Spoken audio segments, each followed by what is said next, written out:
Ky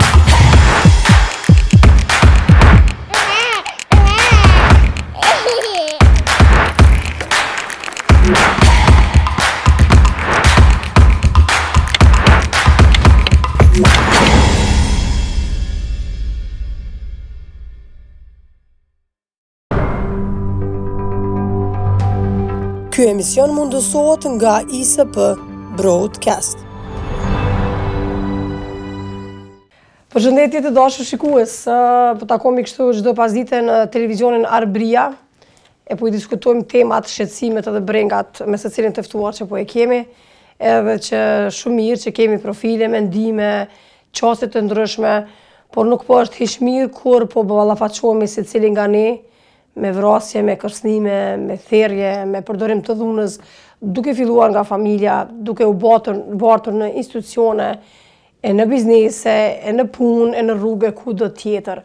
Këto na ka ndodhur kohëve të fundit fatkeqësisht me komunën e Vushtrisë. Kjo është e vetëm e fundit, sepse kemi pasur edhe raportime të tjera të Prizrenit për tentim vrasje, në Mitrovic e jo vetëm.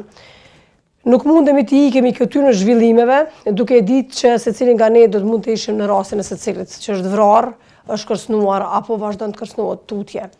Sot e kemi të ftuar një grua, një femën që përfaqëson shumë mirë interesat e qytetarëve, ka filluar për shumë çka të flas. Ajo vjen nga radhët e Partisë Demokratike të Kosovës dhe është zonja Besë, e cilës sot i themi me shumë kënaqësi mirë se vjen në studio Besa. Mirë se u gjeta, shumë faleminderit për ftesën. Faleminderit për kohën që ke ndarë, duke ditur angazhimet tuaja, jo vetëm në angazhimin në këtë spektrin profesional, por edhe familjar dhe gjitha këto. E kemi angazhime të përbashkëta për të mirën e qytetarit. Faleminderit Besë. Elda, një shoqe jam e ngushtë, një kolege, një moderatore që më ndihmon dhe në faktin ndihmojmë njëra tjetër ta bëjmë emisionin sa më të mirë dhe sa më të qasshëm për gjitha kategoritë që na ndjekun në televizion. Përshëndetje Valentina, mirë se po takohemi edhe sot në këtë pasdite me shikues të televizionit Arbria. Faleminderit. Unë sot po filloj me Besën që tash, madje kemi mundësinë me bisedu edhe me fol. Besë, të kemi thirr fillimisht me fol për reagimin e fundit që ke bërë sa i përket zyrës së rregullatorit të energjisë elektrike, që më duk shumë e arsyeshme gjithaj qendrimi yt në Facebook për rritjen e tarifave të rrymës realisht, sepse le që kemi pasur më herët, por vazhdon të ndryshojë kjo punë. Dhe ke dalë ke tregu sa është vështirë edhe për neve femrave, por jo vetëm, sepse rryma është për të dyja gjinit. Me maqinë të larjes punojnë edhe meshkujt edhe femrat, edhe gjithçka në fund na faturohet në kulet apo jo. Sigurisht. Dhe në atë kulet, kur i bëjmë prioritizimet, kush çka gratit gjithmonë mbeten në fund të asaj liste, dhe mu për këtë reagimet e mia ndaj shtrejtimeve shkojnë atë që vetëm shtojnë pabarazin, vetëm varfërojnë gratë tutje dhe vështirësojnë jetën e tyre. Dhe çfarë do shtrejtimi, çfarë do inflacioni, e ka një emër mbrapa që është korrupsion.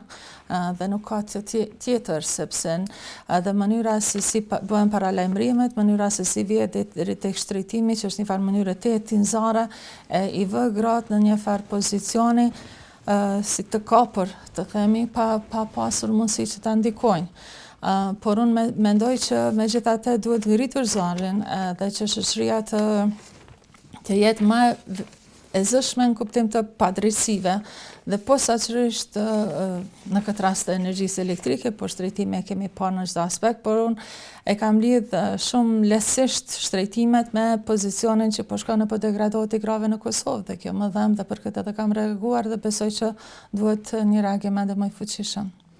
Shumë mirë, po kur ka zëra të cilat ngritën pavarësisht se janë ata kanë gjininë maskullore apo femërore apo fëmijët tonë apo jo fëmijët tonë, atëherë vjen që jemi të lirë të japim mendimin edhe të kërkojmë, sepse tek fundit sepse nuk e kishte as 10 ditë më parë, besoj një javë dy, kur kryeministri lavdrohej me numrin e madh të xhirologarive të hapura, të cilat edhe atëherë unë i quajta se janë vetëm tokenizëm, një reagim tek kozmetik i pa bazë, sepse qëndrueshmëria ekonomike e grave nuk varet nga xhirologaritë, apo xhirologaritë duhet të shoqërohen me një qëndrueshmëri tjetër ekonomike dhe jo vetëm për të shpërndarë asistenca financiare. Dhe tash paramendoni nëse pas kësaj ti flet për një herë për një shtrejtim marramendës të energjisë elektrike që rezulton në shtrejtime të produkteve të tjera esenciale për jetë dhe Po mendoj jeta e grave në Kosovë po vjen e po bëhet më e vështirë. Punën që e kemi bë për gjatë viteve bashkërisht me krejt gratë e Kosovës, kemi shpresuar që ditë më të mira do të na vinë dhe jo që ditët po vinë po na errësohen për çdo ditë dhe që në anën tjetër nuk ka një llogaridhënie dhe kjo është akoma më shqetësuese. Kur jemi te gratë, Elda po du besës m'jam bo një pyetje, sa i përket.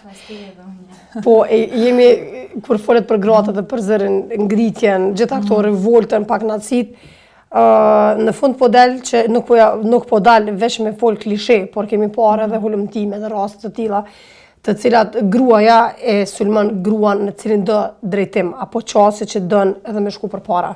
A jemi të gjyku ma shumë nga gjenia mashkullore, apo nga femërore. Nuk po flas vetëm në çështje politike, por përgjithësi në nisma tona të cilat ne fillojmë si gra. A jemi ma shumë paragjykuese se sa vetë meshkujt tek gjenia jonë e njëjtë? Shikoni kur e kam diskutuar edhe një ditë me disa mikesha të mia, mendoj se duhet ta shikojmë në një pikturë pak më të gjerë, ti hapim kornizat e këtij diskutimi, sepse në një vend të varfër kur resurset janë të mangëta në përgjithësi dhe nga ajo mangësi resursesh gratë kanë vetëm mbetjet apo diçka që dikujt e pran dhe madje edhe atëherë dikujt i duket ka shate madhe, tash brenda atij rrethit lufta është e madhe për t'i kapur ato, apo edhe lufta nuk është e ndershme, sepse edhe është e padrejt, por padrejtësia nuk është aty. Është tek ata të cilët menaxhojnë resurset më të mëdha, pjesën më të madhe të vendimarrjes, gjithçka që në fakt do t'i takonte edhe gruas. Prandaj unë hezitoj që ti diskutoj këto segmente që mendoj që janë të nivelit më të kufizuar. Ne duhet të diskutojmë gjëra përtej paragjykimeve e ajo është te hisedarja që duhet jetë e barabartë, sepse sa më e madhe hisja shoqërore në këtë rast, benefiti publik, mendoj më të pakta janë zënkat dhe këto ngatresat pak a shumë subjektive të grave, sepse gare dhe konkurencë ka dhe mes burrash, madje edhe në vrasje me gjenerata, pikrisht për shkak të pronës, për shkak të pushtetit, për shkak të këtyre gjërave, por nuk i diskutojnë ndonjë konflikt të jetë verbal apo të vogël të grave në mes. Në anën tjetër se ka mungesë të vedijes politike dhe qytetare në mesin e shoqërisë në përgjithësi dhe të grave, po ashtu ka, nuk mund ta mohojmë. Sepse gratë të cilat marrin guximin që të hapin një shtek të ri në shoqërinë e Kosovës, ta bëjnë një punë pak më ndryshe, nuk gjejnë përkrahje. E fatkeqësisht nuk gjejnë përkrahje në mesin e grave. Ndonse kauza është pikrisht për gratë. Ne duke fuqizuar gratë, fuqizojmë edhe veten të anasjellës dhe ndonjëherë ndihmesa është edhe mos pengesa. Po, ndonse do duhet të ishte rreshtim as atyre grave, sepse sot mund t'jem unë, mund t'jesh ti, që sulmohesh, por nesër mund t'jetë edhe ajo, apo fëmijët tonë nesër, vajzat tona dhe nuk e di se kush do të mbetet për ngritur zërin. Prandaj mendoj se ka një nevojë të madhe për reedukim dhe se kjo është vetëm çështje e edukimit. Është çështje po ashtu e delegimit të këtij pushteti përçarës te gratë, që disa gra ngriten në pushtet pa fije merite.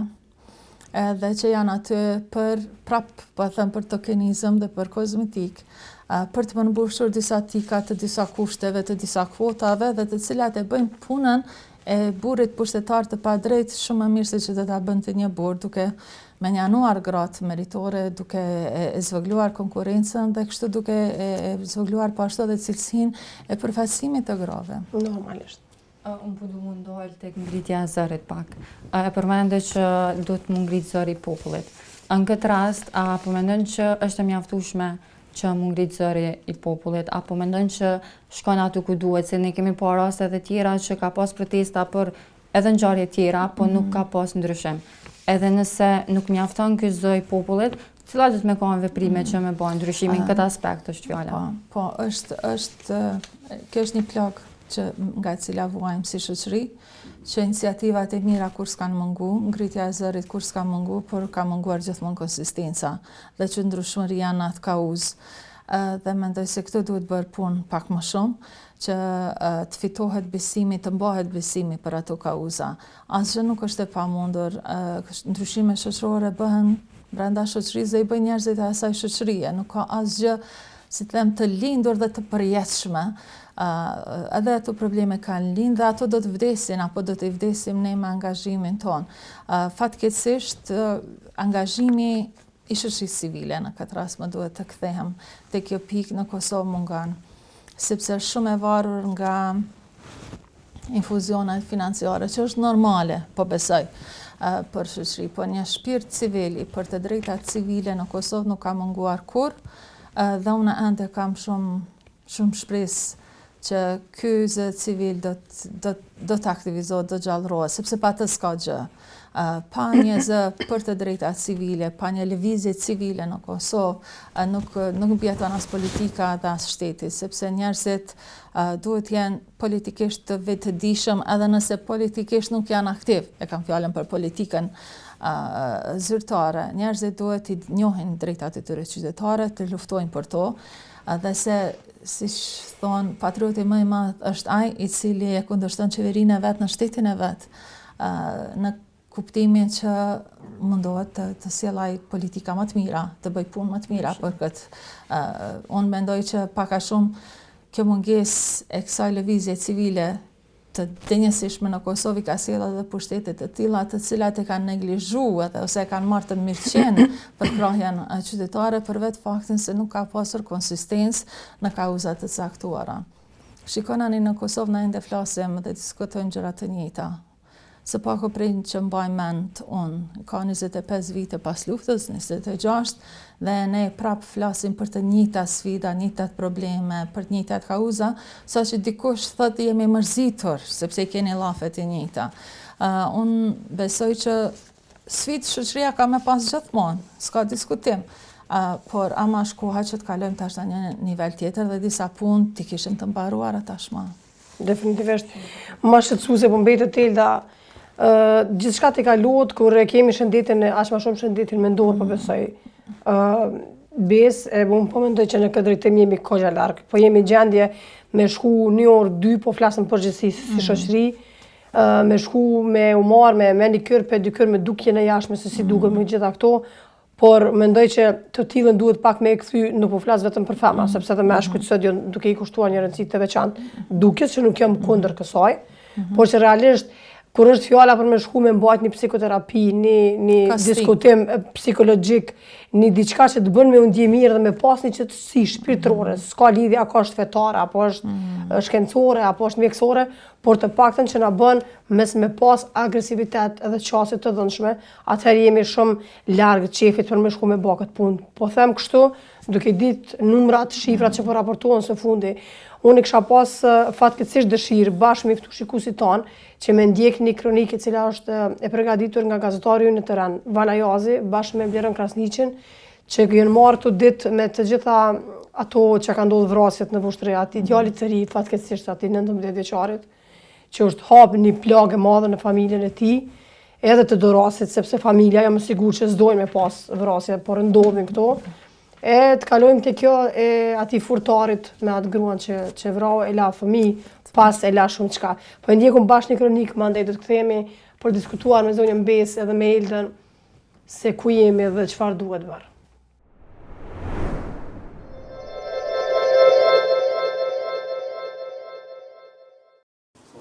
Na s'kena prit, për aneje kena ditë që kemni, armik, për kënej s'kena prit kur gjo.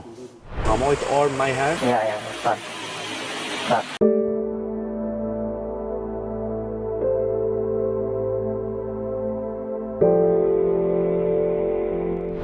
Mëngjesi i sotëm në rrugën Galip Badivuki në Vushtrri për dallim prej natës së kaluar tashmë është e qetë. Gjatë natës së mbrëmshme, siç u raportua, kishte mbetur i vdekur Ardit Zymberaj, 19 vjeçar nga Dorasi B.D, i cili tashmë është duke u mbajtur nga policia e Kosovës, pra është duke është mbajtur në paraburgim. E të njëjtit gjatë natës së mbrëmshme ja kishin konfiskuar armën me të cilën dyshohej që e kishte privuar nga jeta në këtë vend Ardit Zymberaj, si dhe pas bastisjes në shtëpitë e tij, siç raportohet nga policia e Kosovës, është bastisur edhe një armë e madhe me 5 pluma. Deri më tani e gjitha që ne çfarë dim, Ardit Zymbera është nga fshati Dubovze si pas banorëve dhe shokëve të tij të cilët nuk pranuan që të flasin para kamera. Ata thonë që Arditi ka qenë jashtëzakonisht një djalë shumë i mirë dhe nuk ka shkaktuar probleme asnjëherë, po ashtu vlen të theksohet që Arditi ka qenë edhe ish lojtar i FC Mitrovica, ku të njëjtit edhe kanë ngushtuar me një telegram ngushëllimi. Po ashtu edhe për Dorasin B.D, deri më tani thuhet që ai nuk ka pasur asnjë problem më herët me dikën, mirë po e gjithë motivi i kësaj ngjarje mes Ardit Zymberaj dhe B.D thuhet që ka ndodhur shkaku i një vajze, identiteti i së cilës deri më tani nuk dihet. Apo më tregon tash më të ndjerin Arditin edhe tash Dorasin Bleunin, a ke mujta, a ke pasur rasin me njoft të dytë? A kanë qenë problematik dhe cilin e ke pasur në gjenerat, base? Këtë viktimin e përnjohë dhe simptomishtë. Nuk është që përnjohë shumë në thonë, o më e këmë ditë që nuk është problematikshtë në thonë. A Dorasin e këmë pasur shkollë, në gjenerat nuk e këmë pasur, e këmë me i, po e përnjohë se shumë gjallë mirë, është problematik nuk u konë. Ta që kam këtë pasur, ata në me vetë nuk di. Po që këmë njohë të nënës, nuk e besova që në kishë mujtë në semështë. është të u flit që për një vajza, ke qenë në djenite për këtë ta? Ja. Si më kam rrëdha është. Bile shumë bëllë këm njëtë për alë, ishte që ka ndodhë. A mojtë armë ma i herë? Ja, për.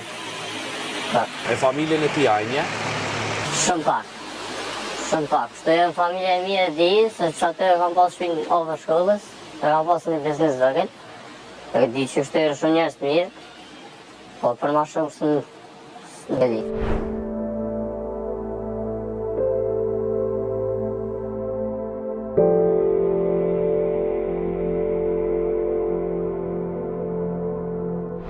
Nusret Zymeri, jem familjar, djali vllaut ka qenë Arditi. Thash edhe ma herët, informat zyrtare nuk kemë deri me tani. Nuk kam fjallë, thasha, më i mjë thonë, po informat zyrtare nuk kemë hala. Nuk e di, as që shka ndorë, as të ka ndorë. Fjallë keqe, mund keqe, s'kem pas me kërkan. Absolut, deri me tani, nuk kena pas me kënë me njerit lemë kur as fjallë të keqe. Ju përdini edhe për familja ju kush je, i familja Zymeri, na s'kena prit, për aneje kena ditë që kemni, armik, për kënej s'kena prit kur gjo.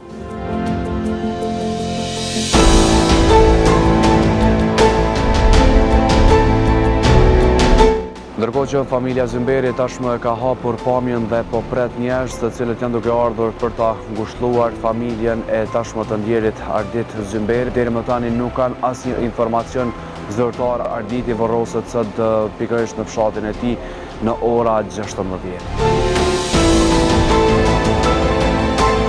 Ndërkohë, për dallim prej të pamës tek shtëpia tashmë të ndjerit Ardit Zymberi, shtëpia e Dorasit apo vrasësit të tij, Blon Dibrani, është në heshtje gjatë ditës së sotme, nuk ka asnjë lëvizje të vetme qoftë nga familjarët e tyre ose edhe qoftë në biznesin e tyre që e kanë vetëm 5 metra afër meje. Deri më tani ajo e gjitha krejt që ka dihet është që Bleoni e ka pranuar që ka kryer vrasjen drejt Ardit Zymberajt.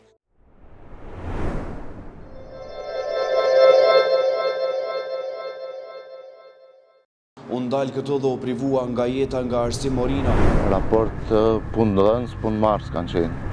Në nënkalim kishte qenë edhe një grua tjetër me një fëmijë që kishte qenë dëshmitare e rastit, kur e kishte parë të gjithë ngjarjen se çfarë po ndodhte mes Arsim Morinës dhe ish-punëtorës së tij Nezhmia Haradini, pas vetës la të re fëmijë dhe bashkëshortin e saj në fshatin këtu Stanafc.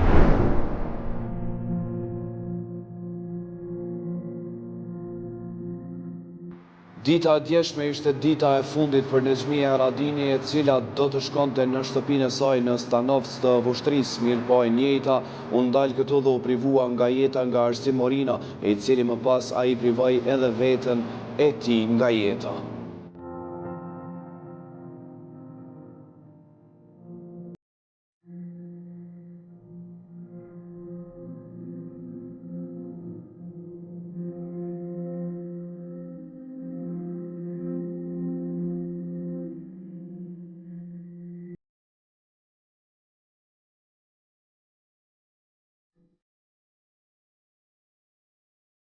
Ne si familje jemi duke pritur edhe raportin e adopcionit dhe pastaj për të vazhduar me procedurat e varrimit, ndërsa unë nuk kem çka më shtu se ato që e kam thonë dje, ajo qëndron dhe faleminderit edhe për angazhimin edhe për zbardhjen që keni dhënë edhe keni thonë vërtet. Është gjendje emocionuese, nuk janë mirë, po Zoti ka dashur kështu dhe duhet ta përballojmë. A jeni në djeni çfarë raporti kanë pasur dorëse me viktimën? Raport punë-dhënës, punë-marrës kanë qenë. Raportet mira kanë pas, nuk kanë pas ndonjë problem, po çka ka ndodhur? Si sot me fol me familjen e dorosit? Jo, s'kemi fol fare kontakti.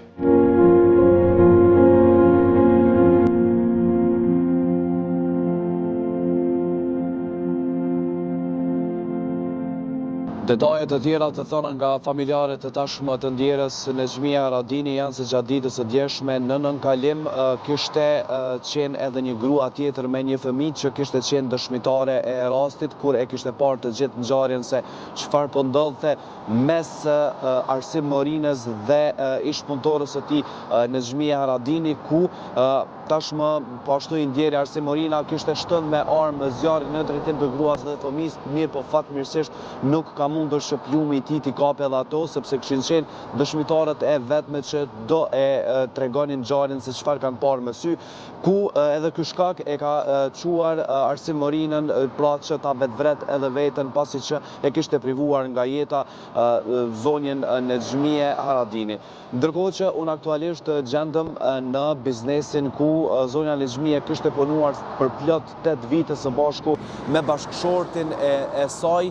E për gjatë 8 viteve, Arsim Morina i kishte larguar me qindra herë nga puna, ku në periudhën e fundit kishte bërë kërkesën nga Nezmia Haradini që të rikthehej prap në punë, mirë po e ndjera nuk kishte pranuar dhe duke u punësuar dhe kishte marrë vendim të punësoj me njërën prej gjelltorëve pikërisht në këtë rrugë.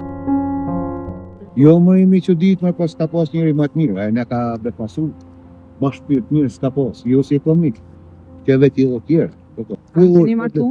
Në? A ka qeni martu? Kjo Arsimi, a ka qeni martu? Po, një kur problem që tu s'ka pas, unë e qej 28 vjetë. Ndërkohë që në familjen e Arsim Morinës, përveç që nuk pranon askush që të bisedoj me ne para kamere, ata e kanë hapur të pamën ku janë duke i pritur familjarët e tyre, ndërkohë që as prindi Arsim Morinës nuk pranoj që të flasë, madje nuk e ka ndërmend ta pranoj askënd tjetër. E gjitha çfarë u tha është nga familjarët, sidomos nga dhëndri i Arsim Morinës, ata thanë që ai nuk ka qenë asnjëherë një person i cili ka sjellur telashe brenda shtëpisë ose si diçka të ngjashme, me një fjalë ata janë habitur nga veprimi i tij që ka bërë gjatë ditës së djeshme.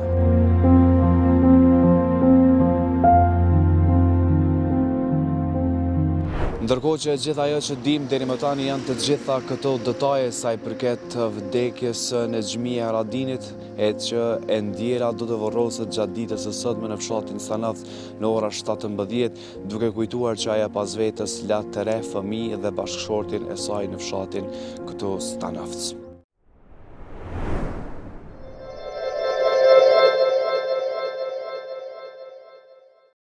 U rikthyem në studio, po am bashkë një kronik që pasqyron ditëve të fundit se çfarë ka ndodhur në komunën e Ushtrisë, e që pamjet nuk ishin as pak të lakmueshme, por çka t'i bëjmë, këto janë rrethanat. Kjo është shoqëria jonë fatkeqësisht në disa momente, në disa aspekte, për të cilat ndikohemi secili nga ne, nuk kemi çfarë, apo jo Eld? Është për të ardhur këtë se çfarë po ndodh. Po du me cek që 42 vjeçarja në Vushtri është gruaja 59 e vrarë, do me thonë, në Kosovë që nga viti 2010. A vlen ceke që edhe vitin e kalume i kemi pas, nëse nuk gaboj 2-3 raste të grave që janë vrarë brenda 2 ditëve. Po. Nga burrat e tyre. Si gjë s'ka bën dhe kështu ka qenë edhe sigurt.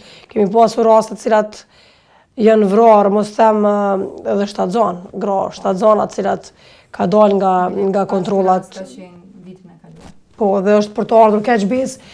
Çka mi thon kësaj pune? Mos mi thonë shumë qka, po më që me punu. Dhe me i regullu disa gjana si në aspektin ligjor, edhe në aspektin e sigurisë, edhe në aspektin e parandalimeve, edhe që institucionet të zbresin në teren tek populata, sidomos këto që kanë përgjithësi shërbime sociale, sepse faktikisht e bashkëndjej edhe me punën dhe kushtet e rënda të gjithë atyre që bëjmë punë sociale në Kosovë, përfshirë prej pagave dhe çdo gjë tjetër. Atë pjesë e di saktësisht dhe nuk po vë gishtin këto, por në fund gjithmonë është përgjegjësi e kreut të shtetit, është përgjegjësi e qeverisë, t'ju jap fuqizim dhe përgjegjësi atyre të cilët i shërbejnë qytetarëve më shumë, apo ka nevoja më shumë për të shërbyer, dhe unë mendoj është pikërisht ky segmenti social i shërbimeve dhe psikologjike, ato të psikosociale që ju përmendet.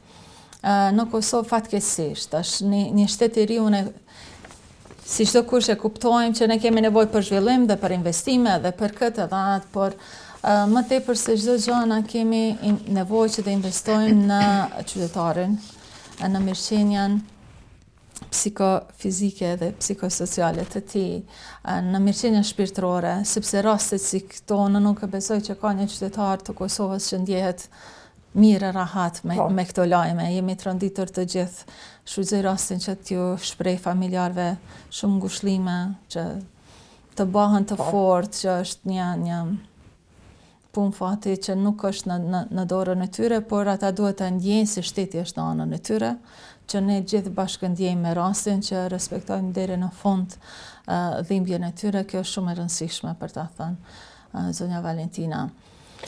Penalizimet e mangëta, mendoj unë, ndëshkimet e buta, arsyetimet e varasreve janë edhe më vrastare se gjithçka tjetër. Sidomos kur ne kemi, një kohë kemi pasur diskutimin për kyçjen e grave në sektorin jo formal. Edhe pse është sektor privat në këtë rast, por shumica e grave të Kosovës janë të lëna, vazhdimisht po më bie ta them, jashtë sistemit, janë të papuna, edhe kur janë të papuna nuk janë në kuadër të sistemit i cili mbikëqyr ato, ose i kontrollon ato me një mënyrë, apo ju shërben si qeveri, dhe në anën tjetër e ke një sistem jo formal, ku gratë për mbjetesë bëjnë çdo lloj pune për ta mbajtur familjen.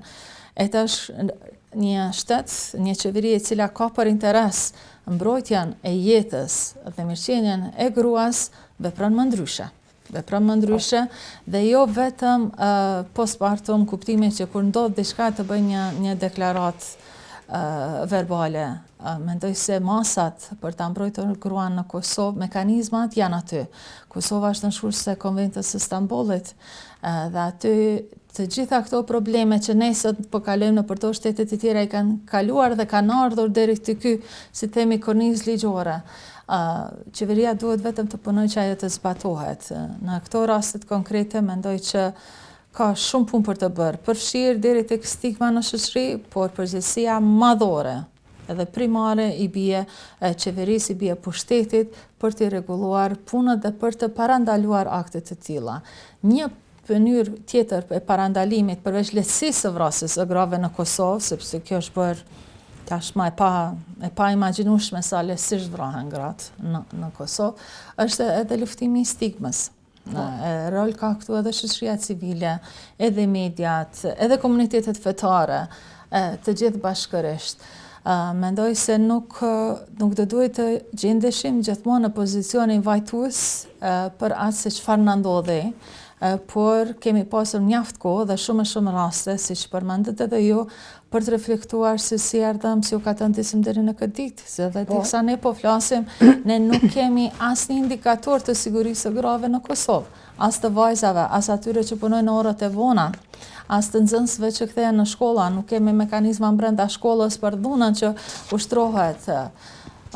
Të gjitha këto, po në anën tjetër, që shohim diçka që më pengon njerëz zakonisht shumë se ka një pëlhur mbrojtëse ndaj përdhunuesve, në këtë rast me keqarit e them të djemve dhe burrave tanë, një farë amnistimi i heshtur, që nuk u zënë të ndodhë, sepse kjo është 2 herë vrasje. Të vrash dikën dhe ta mbrosh, ta arsyetosh vrasësin të bë bashkëpjesëmarrës në atë krim, në atë vrasje. Dhe ne duhet ta mendojmë më mirë këtë gjë. Po, edhe kur jemi tek puna e stigmës, Elda e përmendi Besa që shpesh herë gjykohemi, stigmatizohemi, e na përmendin ndoshta aty ku hiç kemi të bëjmë atë farë pune. Është diskutuar shumë edhe çështja e shamis Besën, nuk mundemi ik faktit që shumë vajza çika janë përballë me ndoshta po me ndërprerje të shkollimit për shkak që vendime ka ardhur nga institucionet arsimore që vajzat me shamin nuk ju lejohet të ndjekin mësimin. E krah asaj e kanë ndërprerë gjysmë mbase një ëndër të paralizuar sepse unë mendoj dhe them dhe jam e sigurt që shamia nuk ta definon as fen tjetër ven islame, e mban këto se don dhe mund është jesh avokate, doktoresh, ushtarake, pse jo dhe çka do tjetër ku e diun çka në këtë aspekt. Mas mirë këto që e kanë mbajt shamin dhe e mbajnë dhe kanë vendosur ta mbajnë, e dinë se çush janë stigmat apo jo. Ti ke bani varg pyetjesh për zonjën Besë, po them Besë kështu për më të ofruar më shumë Besë këtu. Edhe disa nga pyetjet e Eldës Besa kanë të bëjnë edhe me qysh u binde që ta vendos shamin dhe qysh erdhi kjo forcë që nesër mas nesër me ditë që kemi u ballafaqu me gjykime, por që kemi u vazhdu tutje, për shembull, si një politikane që edhe kështu ke vazhduar tutje edhe të paktën me u ballafaqu edhe me këto pretendimet e të tjerëve. Gjithsesi vendimi për të kryer obligimet fetare ashtu siç ti kupton, janë vendime të personale dhe kanë të bëjnë vetëm me ty dhe me veten tënde. Edhe kështu është besoj vendimi çdo vajze tjetër. Kur e them kështu, edhe ndonjëherë më thon, siç po më thoi më herët, ku e garanton ti se është kështu? E them për një arsye të vetme, sepse ne nuk jemi një shtet teokratik, ku shteti na obligon të mbulohemi dhe të vishemi kështu, prandaj është trend dhe jenë dhe ka përfitime aty. Përkundrazi, ne kemi pasur një infrastrukturë dhe një strukturë sociale dhe shtetërore që ka qenë kundër vendimeve dhe zgjedhjeve tona personale. Zgjedhjeve tona të lira kanë qenë kundër besimit ton dhe ne kemi luftuar. Dhe tash kur keti një individ kundër sistemit, nuk është në përfitim individit që po e bën, por është bindja e fuqishme që e bën atë të qëndrojë në zgjedhjen e vet dhe t'i dalë zot zgjedhjes së lirë të vetes. Dhe këtë kanë bërë unë dhe kanë bërë qindra mira vajza të Kosovës. Tash, kur e ke të sqaruar atë pjesën personale, çdo gjë tjetër vije në rand të dytë. Sepse njeriu i beson Zotit dhe i dorëzohet Zotit. Edhe me preferencat e tij bëhen preferencat tua, dhe të tjerat pastaj fillon e mundohesh ta zgjerosh rrethin, ta riedukosh, që një reagimet e njerëzve janë spontane, ndonjëherë janë të diktuara nga lart, nuk kuptojnë fare. Por unë nuk besoj që besimi në Kosovë është diçka e re. Feja islame është në këtë troje me shekuj e shekuj, e vajza me shami edhe më gjatë se me shekuj, sepse mbulesa e kokës është traditë edhe feve të tjera monoteiste. Tash është për të çuditur se si për 50 vjet komunizëm ne kemi harruar që shumica e grave të Kosovës kanë qenë me shami dhe jo vetëm me shami, kanë qenë akoma më të mbuluara. Dhe kryqka e sheh është se në atë rrethin e fobive, që njerëzit kanë shumë mungesë informacioni apo thjesht nuk u punon fort kujtesa për të kujtuar që në fakt ne jemi asgjë e re. Jemi rilidh me një pjesë të grave historikisht të Kosovës. Në bazë të zgjedhjeve tona, ne sot jemi mbulu, nesër mundem mos mbulu, me heq shamin. Sepse kur po luftoja për të drejtën e zgjedhjes së mbajtjes shami, gjithmonë ju thoja që ju po i vrisni po goditni në 2 tabore, edhe në lirinë e heqjes së saj. Sepse nëse një vajzë është e përjashtuar nga sistemi arsimor, nga puna, Dhe ti po thuash për shkak të shamis, hajde ta heqim shamin, pastaj ajo ku mbetet? Mbetet një barë për shoqërinë, e pa integruar, apo një analfabetizëm që ti po e sponsoron si shtek të tjera, do thotë krejt qasja ka qenë tërësisht e gabuar, tërësisht e padrejt. Ajo çfarë më mbetet më rak është gjithmonë llogaridhënia në këtë aspekt. Njerëzit ende mendojnë që ka ligje kundër shamis në Kosovë, dhe në fakt vetëm mendoj që rasti i shamive në Kosovë ilustron më shumëti dhe më së miri se sa fuqishme ditë të jetë stigma sociale, si diçka krejt abstrakte, për të goditur dhe për të prodhuar viktima konkretisht siç kemi pasur vajzat tona. Jam shumë ndjehem krenare për rrugtimin që kemi bërë të gjitha, në kuptimin e heqjes së bindjeve negative të njerëzve ndaj vajzave me shami, dhe këtë kanë bërë ato vetë me punën e tyre të mirë dhe me komunikim. Nuk ka pasur ndihmes nga askush, edhe mirë që s'ka pas, por që sot mendoj që shoqëria ka një tjetër pikpamje, edhe një pikpamje shumë pozitive, ato sot janë kontribuese dhe shumë prej këtyre temave tabu që kemi për shami takojnë të kaluarës. Unë nuk shë mundoj ma shumë të pjesa e shamis, si që ceke edhe vetë është gjatë personale që i takon se cilit individ, edhe faleminderit që ndove këtë pjesë me njëve. E po shpresoj këto pjesa paragjykime ka me kalu me kalimin e kohës. Paragjykimet janë gënjeshtat më të mëdha, por që janë konstrukte sociale, dhe si të tilla lesisht dekonstruktohen sa që ka një të vërtet, ka fakte dhe argumente, vetëm duhet i dhënë hapësirë prezentimin të argumenteve së cilit. Unë tash kisha me kalu pak të Mitrovica. Dim që je prej Mitrovicës. Të plaga ime hapur. Po. Qysh ka qenë rrugtimi? Po besoj që je shkollu i e lind aty? Po, jam lind e jam rritur në Mitrovic, kam mbaru shkollën e mesme në Mitrovic, kam mbaru fakultetin e gjuhën dhe letërsinë angleze në Prishtinë. Pastaj kam shku jashtë vendit për studime, me njerë pas luftës familja ime pastaj në ndërkohë shpërngull në Prishtinë, motrat e mia kanë studiu vllau dhe babai ka punuar në Prishtinë, ngele vetëm nana, na kemi qenë në një zonë mirë besimit aty në qendër, thjesht u dash që familja të bëhej bashk. Mitrovica si Mitrovic, gëzohem kur më bëjnë pyetje mua, si be, sepse jam e Mitrovicës, por do doja që pyetje për Mitrovicën t'i bëhet çdo politikani dhe çdo udhëheqësi në Kosovë, sepse nuk e konsideroj Mitrovicën një problem apo një çështje lokale as personale, por është çështje nacionale. Kosova fatkeqësisht akoma nuk e ka arritur vetdijen që duhet ta ketë, vetdijen politike për rëndësinë e Mitrovicës në nivel nacional. Kosova mbrohet në Mitrovic, gjithçka që ka të bëjë me Kosovën është Mitrovic. Për Mitrovicën folet që 25 vite në Bruxelles, në Washington dhe gjithju, ndërkohë që kemi fare pak diskutime, e aq më pak investime të këtij shteti në atë pjesë të Kosovës. Dhe në këtë pikë jam munduar që të loboj, që të bëj avokim. Nuk jam e kënaqur me rezultatet, sepse akoma njerëzit në Kosovë, sidomos ata që kanë përgjegjësi politike dhe ligjore, i shmangen problemeve të mëdha, merren me diçka më sporadike për ta kaluar kështu mandatin e tyre, ndërkohë që elefanti mbetet aty. Unë mendoj që pas zgjidhjen e NYS së çështjes së Mitrovicës nuk ka as integrim të Kosovës kudo në asnjë nivel.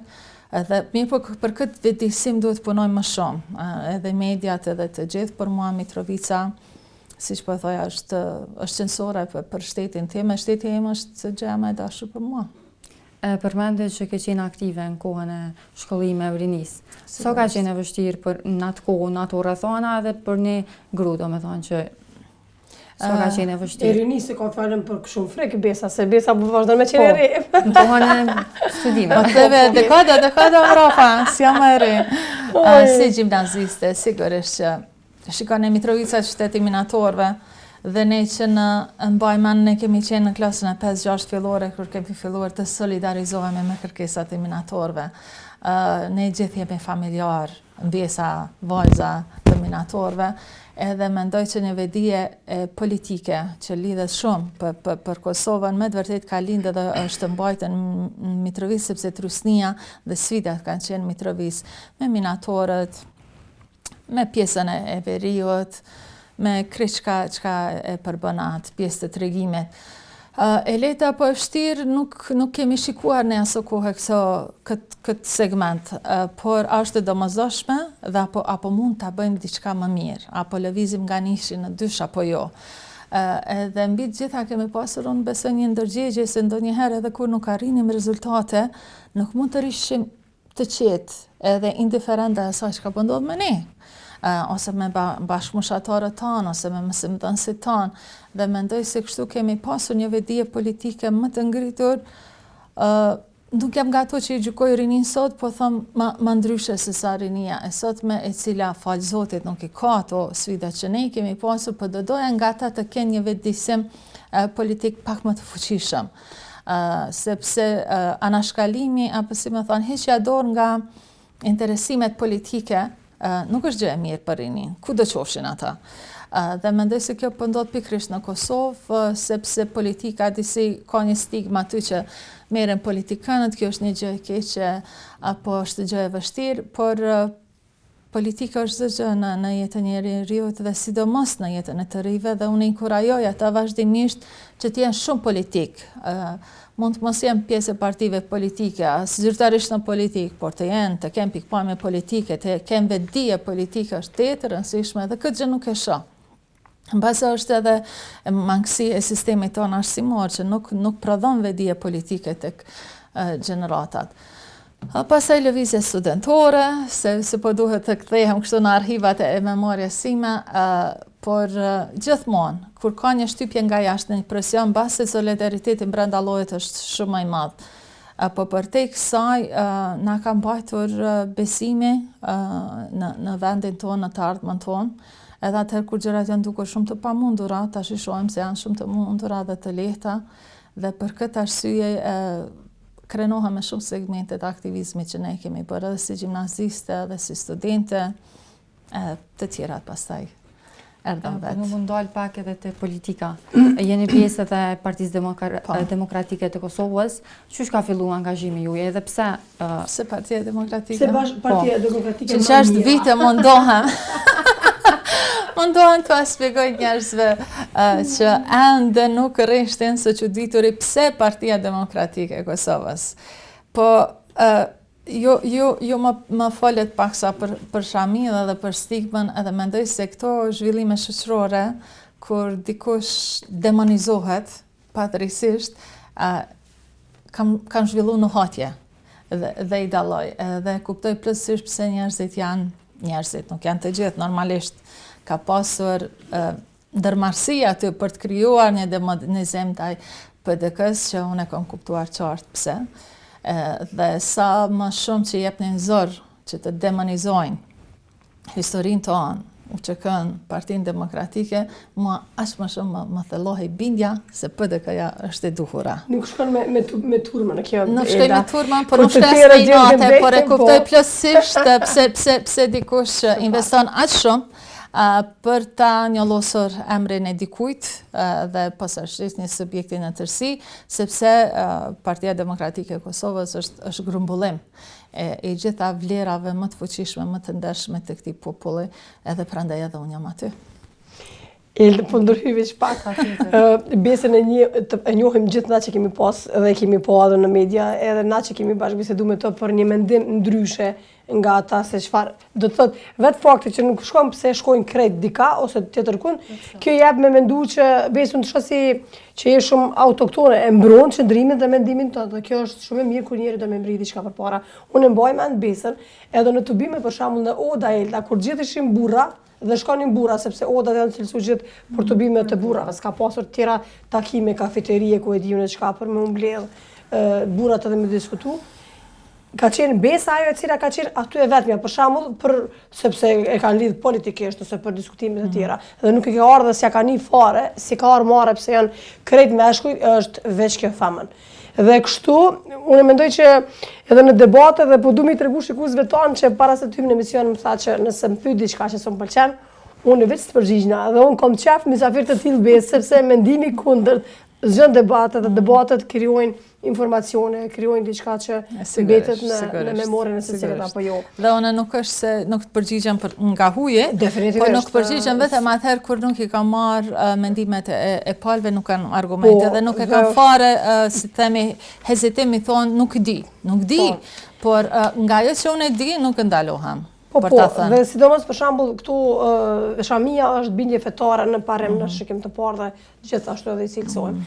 Dhe kur jemi tek bindjet fetare dhe institucionet fetare, nuk kam çfarë besë pa jo pyet se çka ka filluar një hetim ma shkurt e shqip mira në institucionin e Bashkisë Islame të Kosovës për keqpërdorimin e disa fondeve, realisht të vitrave, që thuhet se personeli i bikut ka filluar që tërheq para cash nga arka e bikut pa i raportuar askon. Realisht kjo i takon pjesës e legjislacionit të personave jurist që të merren me këtë çështje, por nuk po mujme nalt pa ju pyet duke ditur gjitha të institucion edhe gjitha këto.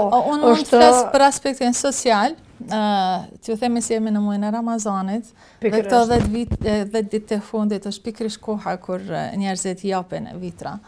Dhe mendoj se ka të bëjë shumë me tendencën për të zvogëluar bamirësinë në Kosovë dhe për ta anatemuar, do thot, një veprimtaritet humane dhe të shprehur të popullit tonë. Dhënia e vitrave, dhënia e sadakas është dukuri. Dhe mendoj se i vën tendenca ka qenë që njerëzit të vihen në pikpyetje a t'i japim a mos t'i japim. Mendoj se mbas edhe qëllimi i krejt këtyre zhurmave, ende të pasqaruara, sa kohë që nuk janë të sqaruar, për mua janë vetëm zhurma dhe thashë thëme, e kanë vetëm këtë qëllim.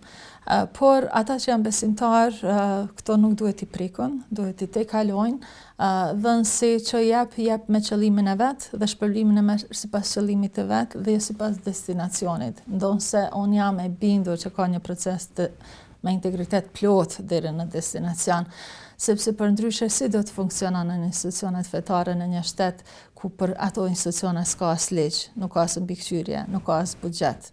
Do thotë gjitha këto vite, këto institucione i kanë kaluar kështu duke u vetëm bajt si kanë mundur. Dhe tash ta gjykosh një institucion fetar që është krejt jashtë sistemit. Dhe ndërkohë që në sistem i ki për plot institucione, me ligje, me buxhete, me procedura të hapura, edhe për cilat pak qohet gisht andej, mendoj se ka një bias, një anshmëri këtu. Po për te kësaj, gjithsesi, këtë punë ja lem institucioni Bashkisë Islame, institucioneve tjera, nuk është e jona. Po çka besni se del që ashtu fiks ka ndodhur këtë përdorime? Unë jam e bindur që njerëzit të cilët janë aty janë njerëz të besueshëm, me integritet të plotë dhe ende pa dalë kur farë hetimi, unë jam e bindur që ata këtë praktik e izolojnë dhe e menjanojnë. Sepse sikur të kishte tendenca të tilla, kjo dukuri do të mund të përhapej shumë, sepse është faktikisht i bie në një institucion të zezën, por nuk është ashtu. Unë mendoj që paratë e besimtarëve në Bashkinë Islame të Kosovës janë të sigurta. Janë të sigurta. U a them këtë nga intuita ime dhe nga ajo që shoh nga ata njerëz që janë aty. Raste sporadike ka, sepse është një institucion shumë i madh që i ka 3-4.000 punëtorë, se nuk e di saksisht. Po, përvesave që intuita në këtë rast, por jam gjithashtu e bindur që ka dhe mekanizma të brendshëm që adresojnë. Nuk di ma shumë të them. Po, por intuita kur bëhet fjalë për shuma të mëdha nuk diskutohet, sepse në këtë rast vetëm hetimet edhe llogaridhëniet duhet të ishin funksionale. Apo jo, na mundemi me fol për njerëz individ. Bashkia Islame e Kosovës është e pastër nga shumë akuza që janë prodhuar gjatë gjithë viteve për këto gjëra. Njerëzit gjithmonë e kanë lidh aspektin, janë munduar që përmes financave të qesin rreth të zeza mbi këtë institucion. Përkundërshëm, mendoj që Bashkia Islame e Kosovës është institucion faqebardh, unë besoj që ne duhet jemi krenar me leadershipin e Bashkisë Islame në kohë shumë sfiduese të Kosovës, posaçërisht rrethanave politike dhe gjeopolitike që ne kemi pasur, që ky institucion ka arritur të mbajë medrese, institucione në frymën e islamit tradicional në Kosovë, nuk ka qenë gjë e lehtë, se s'ka pas asnjë përkraje shtetërore, kanë bërë ata njerëz më brenda dhe atyre duhet dhënë kredit për këtë gjë. Une e përfundova me pyetje momentalisht me Besën, Elda, nëse ke diçka. Nëse më lejohet, isha ndalë pak të pjesa Ramazanit. Po. E jemi në muajin e shenjtë Ramazanit, edhe po du me ditë nëse na lejohet që sa gjatë mbani Ramazan. Me sa e kom pa mbani Ramazan, po që sa Unë si Besa, praktikani. kështu, unë jam 49 vjeqare dhe i se më duket vetja shumë e moshuar. Po kur e njoha një ditë faktin sa Ramazana e gjëraj 40, asha prit se këty në herë. Kur më ka thonë dikush i kom 40 Ramazana, koha për të kalu një botë tjetër, po ma hejta, shumë fëmijë kemi qenë. A sepse në Mitrovic, ndëgja, Mitrovica e ka dhe një subkultur të vetën, fetarizmën edhe ne të gjithë kemi agjeru si fëmijë tash. Unë të them të drejtën Kosova është mjaft e vogël, po kur kam marrë në studime në Prishtinë, kam përjetu një farë shoku kulturor, ta them të drejtën, sidomos në aspektin fetar. Jo se unë kisha shami atëherë, por nga praktikat familjare, fetare, që në Mitrovici kishim tradita shumë të dashura. Bie që Besa që nga fëmiria ka fillu me hangër, me agjeru edhe me u solidarizu me familjarë. Po, shumë mirë, Besa. Për janës temë falenderoj shumë që sot i kemi ndonë disa temat të cilat nuk kemi ka t'i ikëm realisht. Edhe të uroj shëndet, edhe të uroj që ti është më kritike në debate, kështu sepse kritika gjën edhe kurreshti edhe gjithë shka. Ashtu të njërë të pak. Ne duhet të flasim për gjëra. Mendoj se një çështje që na mban që ato paragjykime, që na i kultivon për njëri tjetrin, edhe ka shih një çështje është pikërisht mungesa e komunikimit. Fare pak flasim, ose kur ja japim dikujt na mikrofonin të flas, duam të të flas atë që ne dëshirojmë të dëgjojmë. Unë jam e përsaktuar edhe kështu si politikane, të mos jam një të politikane populiste, që të luftoj për ato temat që janë më shumë jo popullore, që janë në margjina, sepse nuk besoj që zhvillimi është me mainstream, as me populizëm. Fundja fare populizmi ja ku na solle, mendoj se ka një degradim të gjendjes së grave në përgjithësi edhe të shoqërisë së Kosovës edhe shtetit të Kosovës, por që duhet parë një dritë në fund të tunelit, që ta konstatojmë që e kemi këtë gjendje dhe që njerëzit fillojnë të flasin edhe të dëgjojnë diçka dhe çka s'ju pëlqen, por që bashkërisht duhet të veprojmë. Duhet të veprojmë sepse është koha e fundit, bota nuk po pret, ka shumë zhvillime në botë, Kosova nuk është ndonjë faktor, por se sa e faktorizojmë ne Kosovën varet nga punët e mira dhe jo nga ato që ja bëjmë edhe miqve tanë ndërkombëtar më të vështirë punën dhe ndihmën e tyre për ne. Faleminderit Besa, faleminderit që ndodh gjithë informacione për televizionin tonë. Ju uroj shumë suksese. Shumë faleminderit. Shumë faleminderit. Dhe jemi së ardhur so herë që ka të bëj me mendime të kundërta me të ftuarin në studio, sepse vetëm kështu pasuroj mendime. Faleminderit Besa. Faleminderit juve. Elda, sot vi përshëndesim shikuesit tonë, apo jo? Deri në takimin e ardhshëm. Po. Mirëmbëjtje nga ana ime, do të ju uroj një ditë të mbarë, një pasditë realisht, edhe do të shihemi prapë në emisione me tema të ndryshme. Mirëmbëjtje. Mirëmbëjtje. Miru takoshim në takimet e ardhshme.